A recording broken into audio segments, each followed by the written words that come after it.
Bonjour ma chère princesse de l'Éternel, je suis Pamela Dumont. Et moi, Lucie Payan. Bienvenue sur ce podcast où tu trouveras des réponses, des solutions sur tout ce qui concerne tes relations, les décisions importantes de ta vie, le plan de Dieu pour toi. Alors reste avec nous, je suis sûre qu'à la fin de cet épisode, tu auras appris quelque chose. Bonjour ma chère princesse de l'Éternel, on est tellement heureuse de t'avoir pour ce nouvel épisode des princesses de l'Éternel et comme d'habitude je suis avec Lucie. Lucie, comment ça va? Ça va bien, merci. Toujours heureuse de vous retrouver. Ah, c'est top. Là, on va avoir une émission où vraiment il faut que tu sois là parce que si tu te sens limité, si tu te sens vraiment lié par quelque chose, que ce soit ton passé, ce que les gens pensent de toi, et ben cette émission elle est pour toi. Mais avant tout, je vais t'offrir mon e-book gratuit Comment te libérer de ton passé où je donne 4 étapes bibliques pour retrouver la paix intérieure. Tu pourras le télécharger en cliquant sur le lien en dessous de la vidéo. Aujourd'hui, on va regarder à 5 clés pour t'aider à sortir de ta cage et à être libre. Oui, tu dois être libre pour pouvoir accomplir ta destinée. Tu dois être libre pour pouvoir voir aussi les opportunités de Dieu qui sont sur ta route. Jésus dit dans Jean chapitre 8 verset 32, vous connaîtrez la vérité et la vérité vous affranchira. Donc Amen. La première clé sur laquelle on va parler, c'est la conviction du bien et du mal. Oui, c'est tellement important parce qu'en fait, pour marcher dans la vérité, on a besoin de convictions. Et nos convictions doivent venir de la parole de Dieu, évidemment, parce que selon les traditions de ce monde, le mal peut être appelé bien et le bien peut être appelé mal. Donc, c'est important que nos convictions viennent vraiment de la parole. Ouais. Deuxième point, il y a une différence entre avoir une préférence et une conviction. La préférence, c'est quelque chose qui peut changer selon les circonstances, selon les scénarios qui se présentent, alors qu'une conviction, c'est une foi bien assise sur la parole de Dieu. Exemple, je ne prendrai pas ce qui m'appartient. Cette semaine, je parlais avec une adolescente et elle me partageait combien elle a eu des moments difficiles parce que 2 de ses copines ont décidé d'aller au centre d'achat. Au centre commercial? Oui.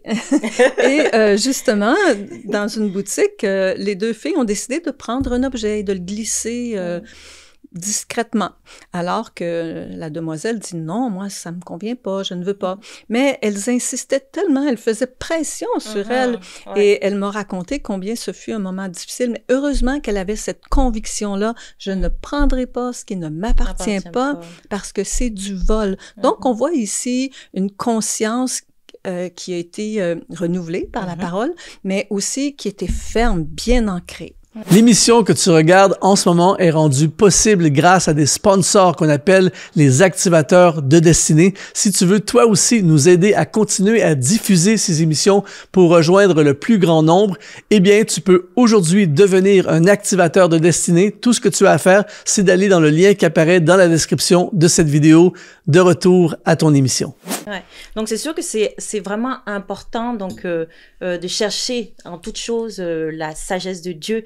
C'est important de chercher vraiment le discernement à travers la sagesse divine, ou je dis encore l'intelligence divine. Et comment on réussit à avoir de l'intelligence divine? C'est tout simplement en lisant sa Bible tous les jours. C'est tellement simple, en fait, finalement. On lit la Bible tous les jours et puis on petit à petit, on obtient du discernement comme ça, le discernement du bien, du mal. Et là on a tellement des pépites, par exemple, lire les proverbes tous les jours, c'est un puits de sagesse de lire les proverbes tous les jours. Et même dans la parole, c'est dit, dans le psaume 119, verset 105, c'est « Ta parole est une lampe à mes pieds et une lumière sur mon sentier ». Ça veut dire que dans tes décisions quotidiennes, il faut vraiment que tu sois aligné avec la parole. Qu'est-ce qui est bien? Qu'est-ce qui est mal? Et en plus, on a été créé sur le modèle de Jésus.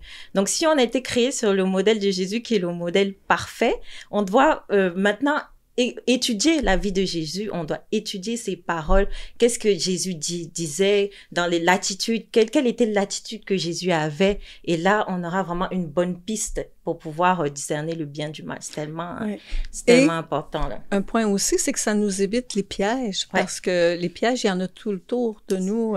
Et si on n'est pas bien spécifique dans nos décisions, nos choix, on risque de glisser. C'est ça. Effectivement. Et c'est bien, j'avais un super verset biblique encore par rapport à ça. C'était dans 1 Pierre 2, 21 qui dit « Et c'est à cela que vous avez été appelés, car Christ aussi a souffert pour vous, vous laissant un exemple afin que vous suiviez ses traces. Donc, vraiment, cette histoire de modèle de Jésus, c'est important. Je voulais vraiment ne pas oublier ce verset-là parce que c'est la parole qui le dit, là. Donc, la deuxième clé, c'est être capable de mettre des limites. Et c'est peut-être la clé la plus importante des 5 dont on parle là, c'est être capable de mettre des limites.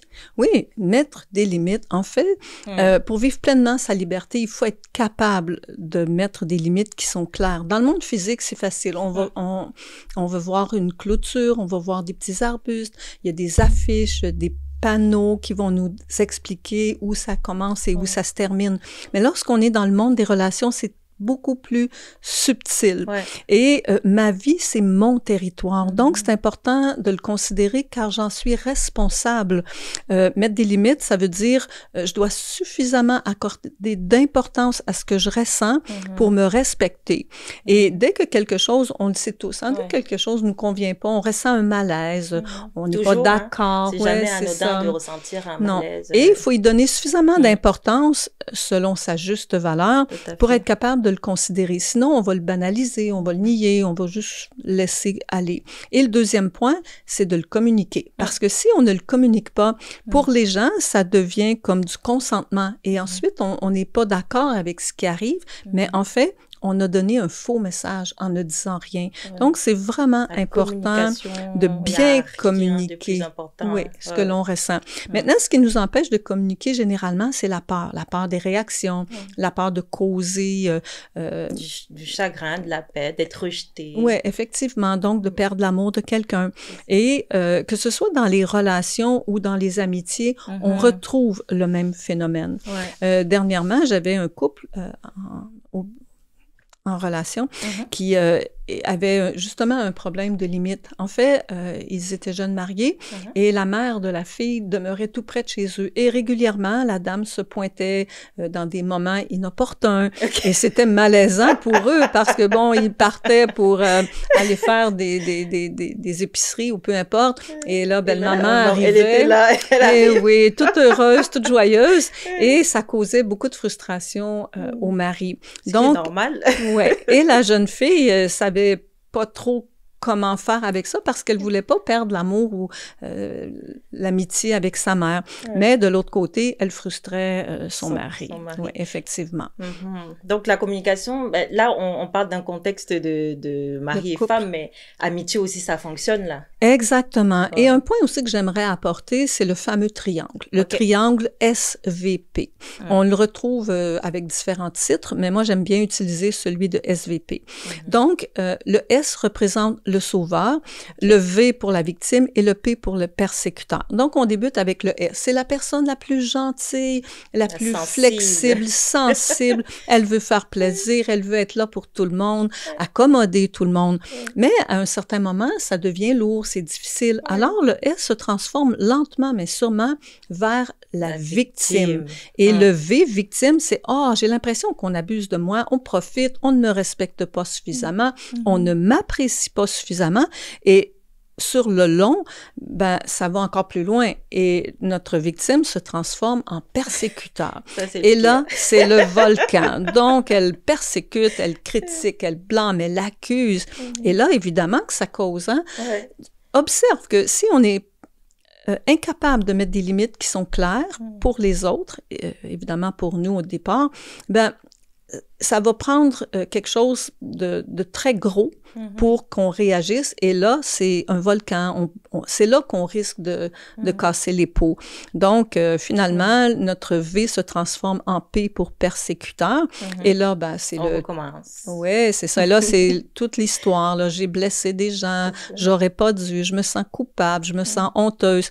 Et là, ça revient au sauveur. Et là, le risque, c'est que ça revient constamment. Et c'est là... C'est pour ça qu'on appelle le triangle, c'est comme ça. On revient. Ça revient constamment. C'est ça. Donc, c'est ça qu'il faut vraiment faire attention parce que il faut vraiment apprendre à reconnaître ces signes-là en toi. Donc, si tu vois que tu as ce côté sauveur et après, tu tombes dans la victimisation, et après la victimisation, tu tombes dans la persécution, et après, tu te sens mal, et tu reviens dans le sauveur. Ouais. Donc là, c'est vraiment un comportement qui est ouf. C'est alerte, alerte, alerte. Il faut vraiment faire attention à ce type de comportement-là. Et donc, c'est bien parce que ça nous permet justement d'introduire donc le point numéro 3, donc la troisième clé qui a rapport avec la sauveuse, la sensible et tout ça. Donc, la personne qui est incapable de dire non. Donc, la troisième clé, il faut être capable de dire non. Et moi, la première, je ris parce que c'est vraiment, moi, la première, j'étais quelqu'un qui était incapable de dire non parce que j'avais peur du rejet, j'avais peur d'être rejetée par les gens, ce qui faisait que ça me poussait à faire des compromis. Mais c'est pas bon de faire des compromis. Non, et moi aussi, je crois que pour la majorité des femmes, c'est difficile de dire non. Ouais. Parce qu'on est sensible, on veut prendre soin des gens, on est relationnel aussi, donc souvent on va retenir. Et l'incapacité de dire non, c'est destructeur. Pourquoi? Parce que ça n'empêche pas seulement de refuser le mal, c'est que ça nous empêche de lui donner une voix. Et c'est là que c'est important aussi. Oser parler, oser s'affirmer, oser partager ce qu'on ressent et ou ce qu'on n'est pas d'accord ou qui nous déplaît. Donc, souvent, ce sont des peurs, des craintes, des insécurités qui nous amènent à retenir. Et ça nous amène aussi que souvent, on va dire que ces personnes-là sont adaptées. Un peu comme un caméléon. Selon leur environnement, ils vont changer de couleur. Et c'est malheureux parce que eux-mêmes sont très malheureux. C'est comme s'ils étaient pas eux-mêmes. Ouais. Finalement, t'es pas toi-même quand tu agis comme ça. Ouais. Et chère princesse, si c'est ton cas, si pour toi c'est difficile de t'exprimer puis de dire les choses, c'est que tu n'as aucun moyen pour protéger ton cœur. Donc, apprendre à s'exprimer, à dire non. Et non, c'est une phrase complète. On dit qu'on n'a pas besoin de 1000 excuses pour dire non. Juste non, c'est suffisant. Oui, c'est pour ça que dans Proverbe 4, 23, il est dit « Garde ton cœur plus que toute autre chose, car de lui viennent les sources de la vie. » Être capable de dire non, c'est tu gardes ton cœur. Donc, si les Proverbes le disent, donc c'est sûr que c'est quelque chose d'important. Et aussi, donc dans Jacques 5, 12, il dit que votre oui soit oui, que votre non soit non. Donc, on va pas dire oui, oui, oui tout le temps. Il y a des fois, on va mettre des limites claires et on va dire non, tout simplement.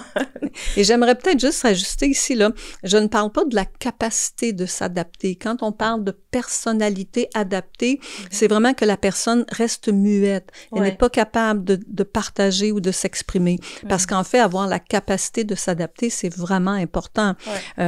Parce qu'être flexible, ça aussi, ça fait partie du quotient émotionnel et c'est important. Si on est rigide, inflexible, on va causer aussi dans les relations. Absolument. Donc, on parle vraiment ici là, de personnes qui sont adaptées, qui se conforment à tout, même si ça ne leur convient pas. OK. Et donc, là, on enchaîne sur la quatrième clé. Donc, la quatrième clé, c'est mettre une limite aux souffrances du passé. Là, je t'ai offert mon e-book gratuit. Dans mon e-book gratuit, je donne 4 étapes pour retrouver la paix intérieure, mais t'en as tellement d'autres étapes, mais là, je vais par exemple en donner 5. Reconnaître et accepter la douleur, pardonner et se pardonner, vivre dans le présent, bien évidemment, renouveler son esprit avec la vérité de Dieu, la parole de Dieu, tout ça, s'appuyer sur Dieu pour la guérison. Bien évidemment, tous ces points-là, on peut faire des émissions dessus. Mais comme c'est pas l'émission du jour, peut-être qu'on fera des émissions sur plusieurs de ces sujets-là dans le futur, mais c'est dans l'état, ce sont des sujets complets. Donc ensuite, c'est sûr que Lucie, toi, tu peux un peu aller plus loin par rapport à cette quatrième clé-là. Oui, notre quatrième clé aujourd'hui, c'est mettre une limite aux souffrances du passé. Parce qu'en fait, tantôt tu parlais de cage. Lorsqu'on reste les 2 pieds attachés aux souffrances du passé, on est vraiment dans une cage. On est loin de la liberté, vraiment. Complètement lié. Et je parlais dernièrement avec une dame qui a été trompée et trahie, ce qui est pas rien, par son mari. Et 20 ans plus tard, elle est toujours aux prises avec ces mêmes souffrances. Donc, elle n'est pas libre, elle peut pas oser dans la vie, vivre pleinement tout ce que Dieu a pour elle.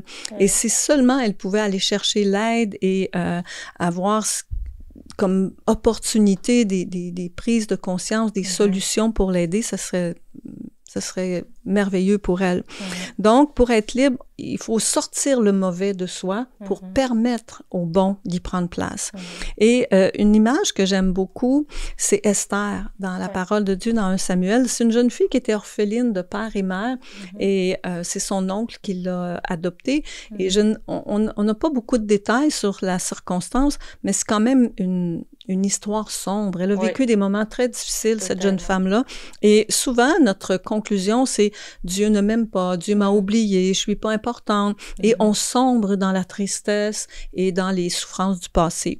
Mais ce qui est merveilleux de cette histoire-là, c'est que Esther a triomphé de ça. Et c'est ce qui a permis à la volonté de Dieu de prendre place dans sa vie. D'ailleurs, elle est devenue une femme extraordinaire. Et plus que ça, elle a même sauvé son peuple d'un génocide. Donc, c'est faux. C'est pas parce qu'on traverse des périodes difficiles que ça veut dire que Dieu n'est pas avec nous, que Dieu ne nous aime pas. Il faut faire attention à cet aspect-là. J'ai bien aimé quand tu as dit, quand on est vraiment bloqué sur cet aspect du passé, c'est bon aussi d'aller voir quelqu'un. Donc, ne pas rester avec ça, voir quelqu'un qui peut nous aider. Donc, ça, c'est aussi important.